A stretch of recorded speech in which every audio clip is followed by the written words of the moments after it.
سب سے زیادہ برکت والا نکاح کون سا ہے؟ رب تعالیٰ کی طرف سے کسی چیز میں جو خیر و بھلائی عطا ہوتی ہے اسے برکت کہا جاتا ہے۔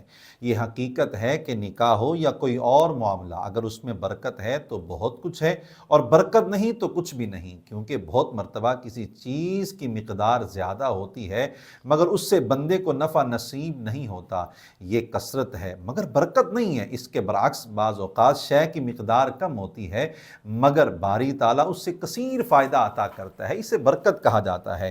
نکاح کی مبارکباد دی جاتی ہے، گویا نکاح کرنے والے کو کہا جاتا ہے اللہ تعالیٰ تجھے برکت سے نوازے اور نکاح کو تیرے لیے نفع بخش بنائے۔ نکاح میں برکت کیسے ہوگی؟ اس حوالے سے سرکار دو عالم صلی اللہ علیہ وآلہ وسلم کا ارشاد گرامی رہنمائی فرماتا ہے۔ ارشاد نبوی ام المؤمنین سیداتنا عائشہ صدیقہ رضی اللہ عنہا سے روایت ہے کہ سرور کون و مکان صلی اللہ علیہ وآلہ وسلم نے فرمایا ان اعظم النکاح بارکتن ایسرہ مؤونتن، سب سے بڑی برکت والا نکاح وہ ہے جس کا بوجھ سب سے کم ہو۔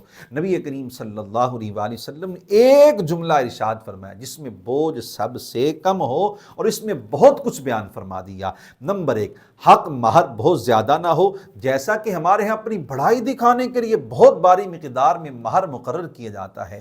یاد رہے کہ حق مہر کم از کم 10 درہم یعنی 30.618 گرام چاندی ہے۔ اگر رقم وغیرہ دینی ہو تو ضروری ہے کہ وہ 10 درہم کی قیمت سے کم نہ ہو۔ نبی کریم صلی اللہ تعالیٰ علیہ وآلہ وسلم نے زیادہ تر ازواج مطہرات رضی اللہ تعالیٰ عنہن کو 500 درہم یعنی 1530.9 گرام چاندی مہر عطا فرمایا تھا۔ نمبر دو، فضول خرچی نہ ہو جس سے کسی فقیر کو تکلف کرنا پڑے یا قرض لینے کی نوبت آ جائے، جیسا کہ ہمارے ہاں مقابلے بازی کی صورت بنی ہوئی ہے۔ بیجا رسموں کی خاطر اتنے بھاری اخراجات کیے جاتے ہیں کہ بعض اوقات عمر بھر کی پونجی خرچ ہو جاتی ہے۔ نمبر تین، بہت زیادہ جہیز نہ ہو، لڑکی والے خوشی سے کچھ جہیز دیں تو حرج نہیں، مگر اس وقت جہیز کی جو صورتحال ہے اس سے اللہ کی پناہ۔